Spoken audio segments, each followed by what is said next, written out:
Selamat malam saudara-saudara yang dikasihi oleh Tuhan Yesus Kristus. Bersama-sama kita akan merenungkan firman Tuhan di malam hari ini sebelum kita menikmati waktu istirahat kita. Kita berdoa.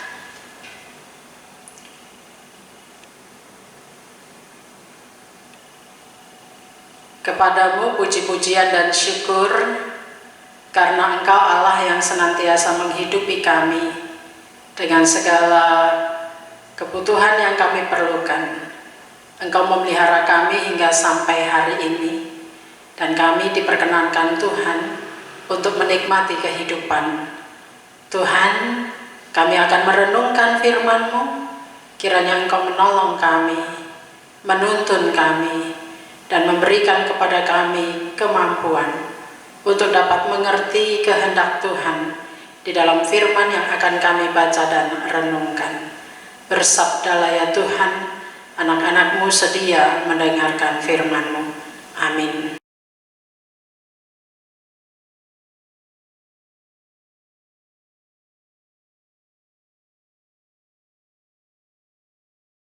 Saudara-saudara, firman Tuhan malam hari ini terambil dari Maleakhi 1 ayat 6-14 yang mengatakan, seorang anak menghormati bapaknya dan seorang hamba menghormati tuannya. Jika aku ini bapa, di manakah hormat yang kepadaku itu? Jika aku ini tuan, di manakah takut yang kepadaku itu? Firman Tuhan semesta alam kepada kamu, hai para imam yang menghina namaku. Tetapi aku berkata, dengan cara bagaimanakah kami menghina namamu? Kamu membawa roti cemar ke atas mezbahku, tetapi berkata, dengan cara bagaimanakah kami mencemarkannya? Dengan cara menyangka meja Tuhan boleh dihinakan. Apabila kamu membawa seekor binatang buta untuk dipersembahkan, tidakkah itu jahat? Apabila kamu membawa binatang yang timpang dan sakit, tidakkah itu jahat? Cobalah menyampaikannya kepada bupatimu, apakah ia berkenan kepadamu, apalagi menyambut engkau dengan baik. Firman Tuhan semesta alam. Maka sekarang cobalah melunakkan hati Allah, supaya ia mengasihani kita. Oleh tangan kamulah terjadi hal itu. Masakan ia akan menyambut salah seorang daripadamu dengan baik? Firman Tuhan semesta alam. Sekiranya ada di antara kamu yang mau menutup pintu supaya jangan kamu menyalakan api di mezbahku dengan percuma, aku tidak suka kepada kamu, firman Tuhan semesta alam, dan aku tidak berkenan menerima persembahan dari tanganmu. Sebab dari terbitnya sampai kepada terbenamnya matahari, namaku besar di antara bangsa-bangsa, dan di setiap tempat dibakar dan dipersembahkan korban bagi namaku, dan juga korban sajian yang tahir, sebab namaku besar di antara bangsa-bangsa, firman Tuhan semesta alam. Tetapi kamu ini menajiskannya karena kamu menyangka meja Tuhan memang cemar dan makanan yang ada di situ boleh dihinakan. Kamu berkata, lihat, alangkah susah payahnya, dan kamu menyusahkan aku, firman Tuhan semesta alam.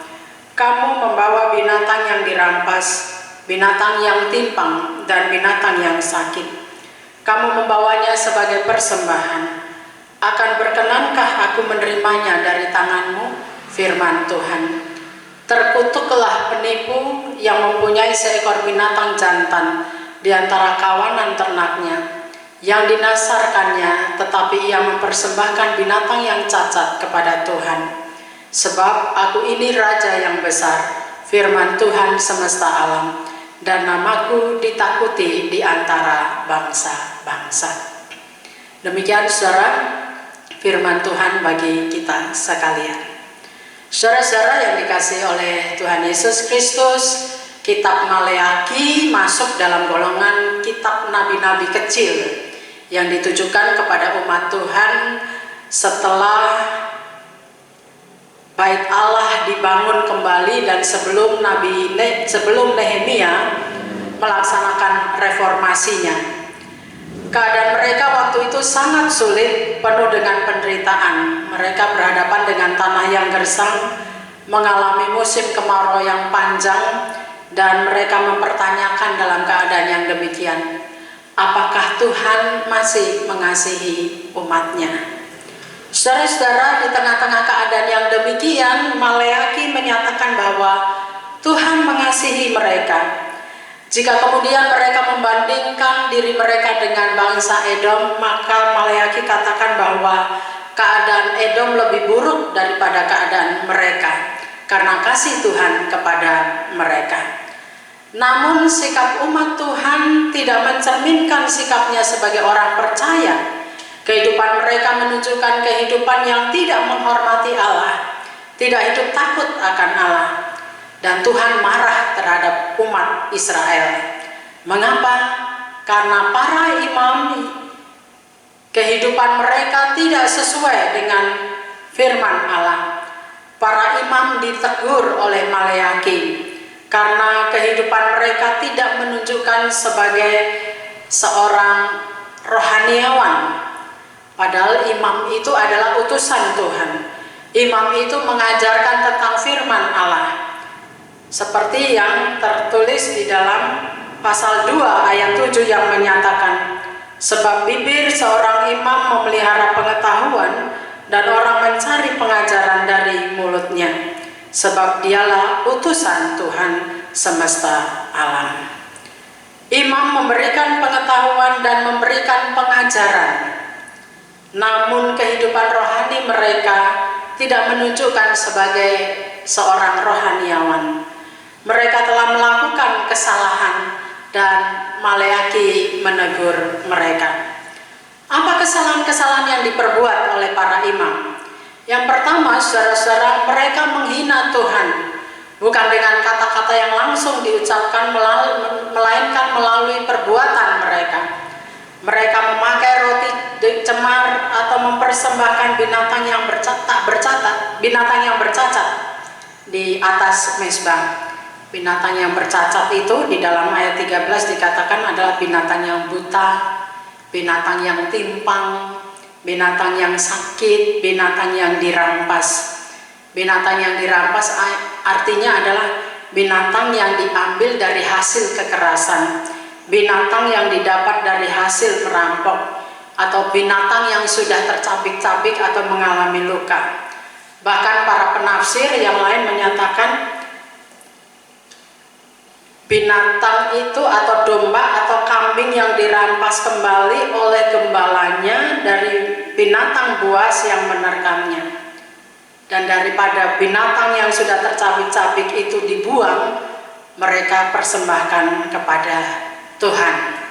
Saudara-saudara, dengan jelas Keluaran 22 ayat 31 mengatakan binatang yang demikian tidak boleh dimakan, tetapi harus diberikan kepada anjing. Namun yang dilakukan oleh orang-orang Israel atau umat Tuhan pada zaman Maleaki, justru binatang-binatang yang seperti inilah yang ternyata diberikan atau dipersembahkan kepada Tuhan. Dan itu adalah bentuk ataupun cara menghina Tuhan. Pada ayat 14, Maleaki juga menegur, orang yang bernasar pun memberikan binatang yang cacat. Dan dengan keras Maleaki katakan ayat 14, terkutuklah penipu yang mempunyai seekor binatang jantan di antara kawanan ternaknya yang dinasarkannya, tetapi ia mempersembahkan binatang yang cacat kepada Tuhan. Saudara-saudara, mengapa persembahan ini dianggap salah? Karena hukum Taurat melarang hal itu. Kitab Keluaran, kitab Imamat, bahkan kitab Ulangan mengatakan binatang yang harus dipersembahkan kepada Tuhan haruslah binatang yang tidak bercacat dan tidak bercela. Artinya bahwa mempersembahkan korban yang terbaik untuk Tuhan. Kesalahan yang kedua, saudara-saudara, yang dikasih selain itu, sebelum sampai kepada kesalahan yang kedua, pun Maleaki mengatakan seorang gubernur pun menolak persembahan yang seperti itu, yang cacat, yang bercela. Dan Maleaki mengingatkan Tuhan itu maha besar pada ayat 11. Mempersembahkan korban bagi Tuhan itu merupakan satu bentuk ibadah kepada Tuhan. Nah, kalau kemudian umat Tuhan memberikan persembahan binatang yang cacat kepada Tuhan yang maha besar, itu artinya adalah sebuah penghinaan. Itu artinya adalah bentuk dari tidak menghormati Tuhan. Ayat 8 tadi dengan jelas dikatakan, jika seorang bupati diberi binatang yang seperti itu pun mereka akan menolak, bahkan mungkin mereka akan marah. Kesalahan kedua dari para imam adalah membiarkan umat Tuhan memberikan persembahan yang salah itu. Seharusnya ketika umat Tuhan memberikan persembahan kurban yang bercacat, para imam seharusnya menolak. Namun mereka menerimanya. Karena itu Maleaki katakan perbuatan yang seperti ini adalah perbuatan dosa. Kesalahan yang ketiga, saudara-saudara yang dikasih oleh Tuhan Yesus Kristus dari para imam adalah menganggap pelayanan sebagai sebuah beban yang berat. Ayat 13 dengan jelas Maleaki katakan, kamu berkata, lihat alangkah susah payahnya dan kamu menyusahkan aku, firman Tuhan semesta alam. Hal ini menunjukkan bahwa mereka tidak sukacita dalam melakukan pelayanan. Mereka melayani dengan hati yang berat dan mereka memandang rendah pelayanan itu.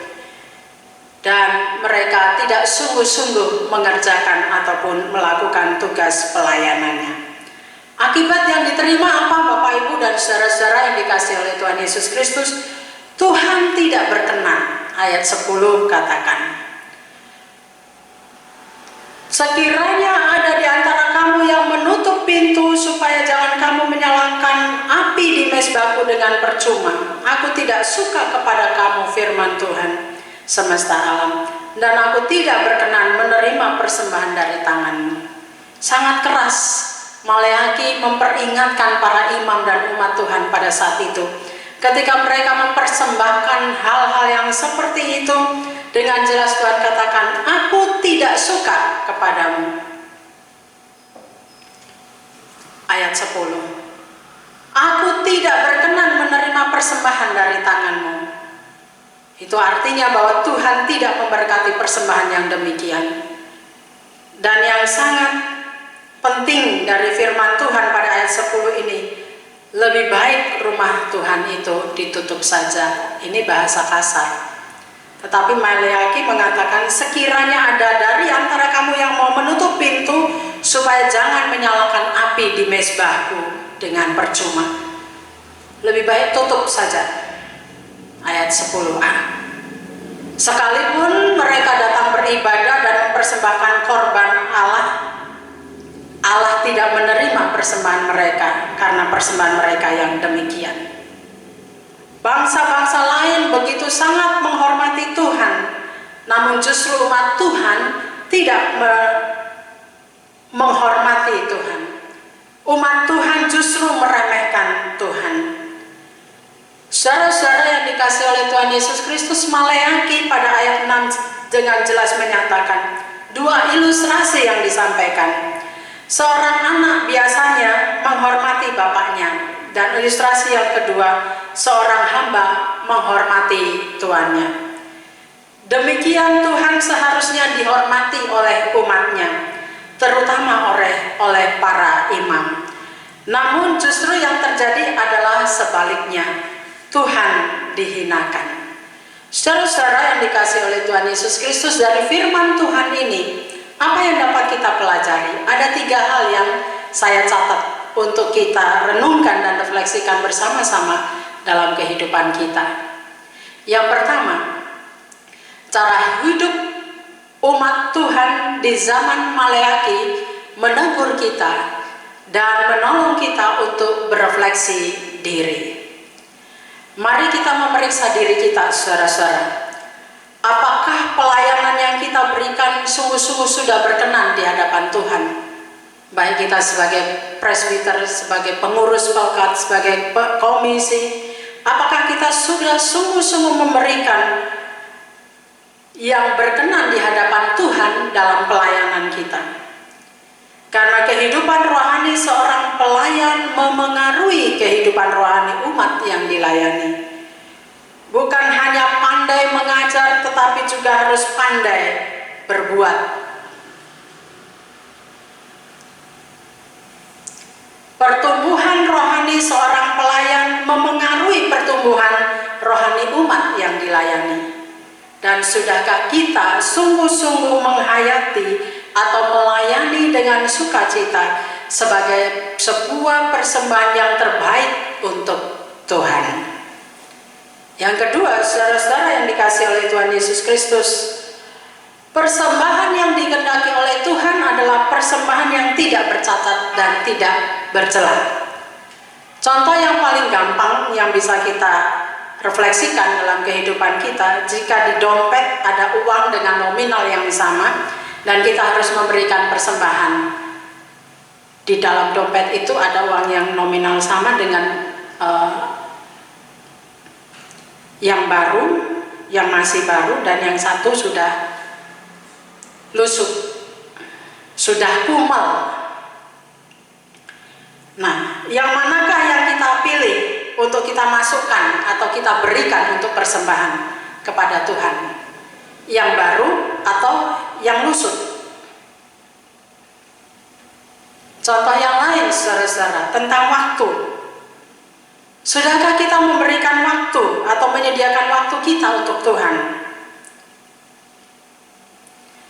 Kalau ke kantor saja kita bisa tepat waktu, tapi bagaimana dengan kehidupan peribadahan kita?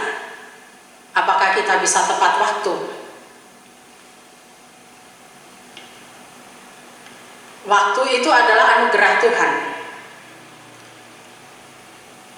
Dan hari ini ketika kita dipertanyakan, sudahkah kita memberikan persembahan yang terbaik untuk Tuhan? Soal waktu.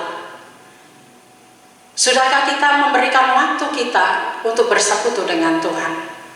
Sudahkah kita memberikan pikiran kita sebagai satu bentuk persembahan kita untuk Tuhan? Sudahkah waktu-waktu yang kita isi ini adalah waktu-waktu yang menjadi berkat bagi sesama? Dan itu bentuk persembahan kita kepada Tuhan. Hal yang ketiga, saudara-saudara yang dikasihi oleh Tuhan Yesus Kristus, memberikan persembahan yang terbaik itu berarti bukan memberikan sisa, tetapi menyediakan atau menyisihkan apa yang perlu kita lakukan untuk Tuhan. Umat Tuhan di zaman Maleaki, mereka memberikan sisa, bahkan yang terburuk dari hasil mereka.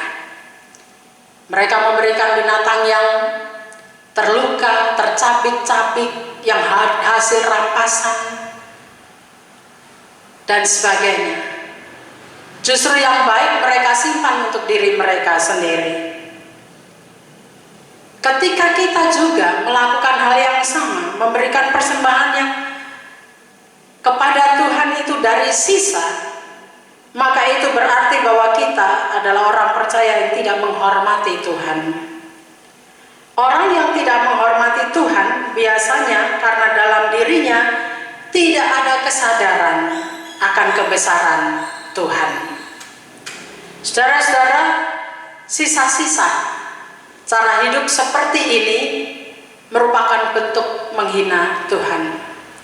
Dan Tuhan melalui Maleaki pada ayat 10 mengatakan, "Aku tidak suka kepadamu. Aku tidak berkenan menerima persembahan dari tanganmu jika kita mempersembahkan yang sisa-sisa." Memberikan yang terbaik untuk Tuhan bukan berarti oh ada waktu sisa nggak ya untuk pelayanan, bukan berarti seperti itu. Tapi benar-benar memberikan waktu itu untuk Tuhan. Saudara-saudara yang dikasihi oleh Tuhan Yesus Kristus, contoh sisa-sisa yang lain apa? Contohnya adalah ketika kita tidak menghargai ataupun menghormati Tuhan. Kalau butuh Tuhan baru ingat berdoa. Kalau butuh Tuhan baru ingat baca firman. Kalau sedang senang, lupa pelayanan. Datang ada masalah, begitu rajin pelayanan, begitu giat pelayanan. Ketika mengalami keberhasilan, bilang Tuhan itu baik. Tetapi ketika gagal, lalu bertanya seperti orang Israel, Tuhan mengasihiku tidak ya?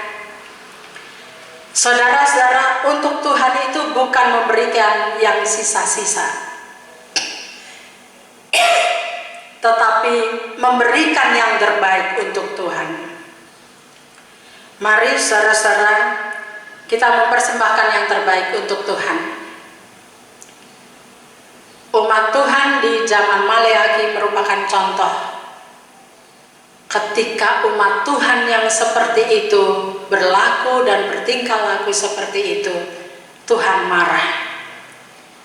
Karena itu saudara-saudara, jangan pernah buat Tuhan marah. Ngeri. Kenapa ngeri? Karena ayat 10 dengan jelas Tuhan katakan, ketika Tuhan marah, Tuhan katakan, Aku tidak suka kepadamu, aku tidak berkenan menerima persembahan dari tanganmu. Mari itu saudara-saudara, kita refleksikan firman Tuhan ini di waktu istirahat kita, supaya esok hari kita dapat hidup lebih baik lagi dan terus berbenah diri, sehingga kita menjadi umat Tuhan yang sungguh-sungguh mempersembahkan kehidupan kita hanya untuk kemuliaan Tuhan. Tuhan memberkati. Amin. Saudara-saudara yang dikasihi oleh Tuhan Yesus Kristus, sebelum kita menikmati waktu istirahat kita, mari bersama-sama kita berdoa.